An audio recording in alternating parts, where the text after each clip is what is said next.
मेरठ से बड़ी खबर। चौधरी चरण सिंह विश्वविद्यालय के व्यावसायिक अध्ययन संस्थान सभागार में आज जय किसान आंदोलन के बैनर तले राज्य स्तरीय संवाद कार्यक्रम आयोजित किया गया। कार्यक्रम का विषय रहा गन्ना नियंत्रण आदेश 2026, जिसे किसानों के हितों के खिलाफ बताते हुए आंदोलन ने खुला विरोध दर्ज किया। कार्यक्रम में कृषि विशेषज्ञों, किसान प्रतिनिधि और विश्वविद्यालय के शिक्षाविदों ने भाग लिया। वक्ताओं ने सर्वसम्मति से कहा कि नया गन्ना नियंत्रण आदेश किसानों के आर्थिक अधिकारों को कमजोर करने वाला है। चर्चा के दौरान कई महत्वपूर्ण आपत्तियां सामने आई। वक्ताओं के अनुसार नए आदेश में गन्ना भुगतान की 14 दिन की अनिवार्य समय सीमा को कमजोर करने की आशंका है, जिससे किसानों का बकाया बढ़ सकता है। साथ ही बकाया भुगतान पर मिलने वाले ब्याज में बदलाव को मिल मालिकों के पक्ष में बताया गया। विशेषज्ञों ने यह भी आरोप लगाया कि गन्ना रिकवरी मापने की प्रक्रिया में पारदर्शिता की कमी किसानों को उनके उत्पाद का उचित मूल्य मिलने में बाधा बन सकती है। इसके अलावा निजी चीनी मिलों को लाभ पहुंचाने और सहकारी मिलों को कमजोर करने की आशंका भी जताई गई।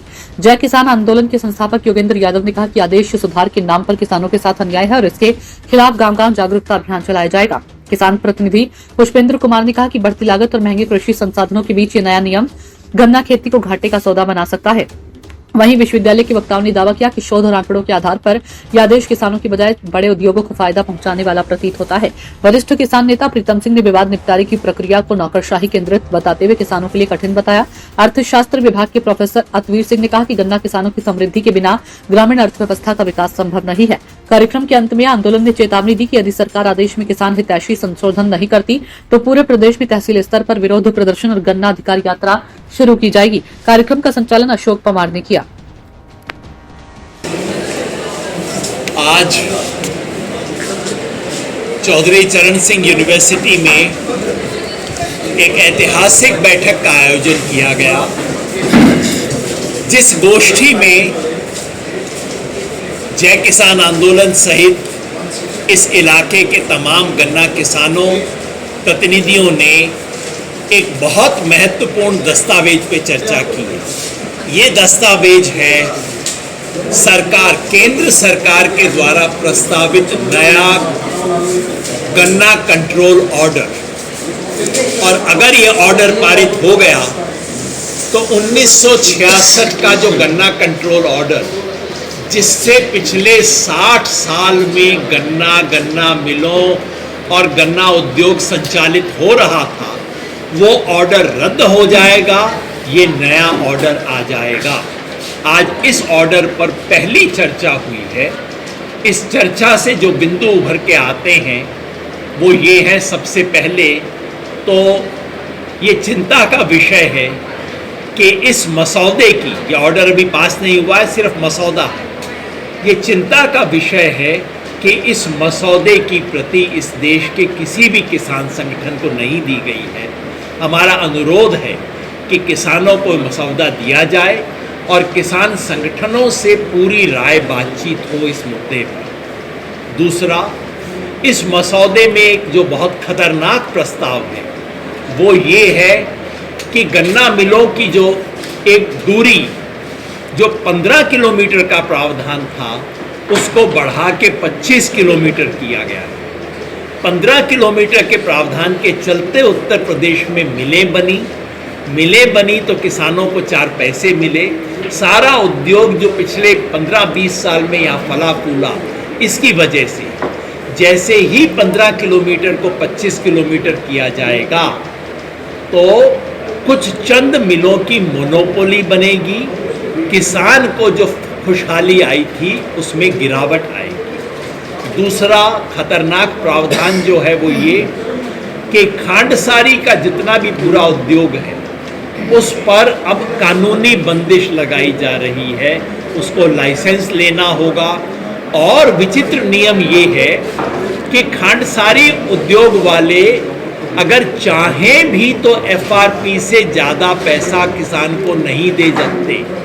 ये मैं देश का पहला नियम सुन रहा हूँ कि आप किसान को इतने से ज़्यादा पैसा नहीं दे सकते। कम वाले तो नियम होते थे, ज़्यादा का नियम लगाया जा रहा है, जिसका मतलब है कि खांडसारी उद्योग यहाँ का चौपट हो सकता है और किसान के लिए मुसीबत का जो सहारा था वो उसके पास से चला जाएगा। 60 साल के बाद सरकार अगर गन्ना ऑर्डर को बदल रही है तो इस ऑर्डर को बदलते समय किसान की जो पुरानी दिक्कतें थी उनका भी ध्यान कर सकते थे किसान को आज तक कागज पे प्रावधान होने के बावजूद 15% और सुप्रीम कोर्ट के 18% के आदेश के बावजूद ब्याज कभी नहीं मिला है देरी से भुगतान का। उसकी व्यवस्था हो सकती थी, वो व्यवस्था नहीं की गई है। किसान को गन्ना केंद्र से मिल तक ले जाने का खर्चा किसान की जेब से लिया जाता है। इसको समाप्त करने की व्यवस्था होनी चाहिए थी, जो नहीं की जा रही। उसके बदले जो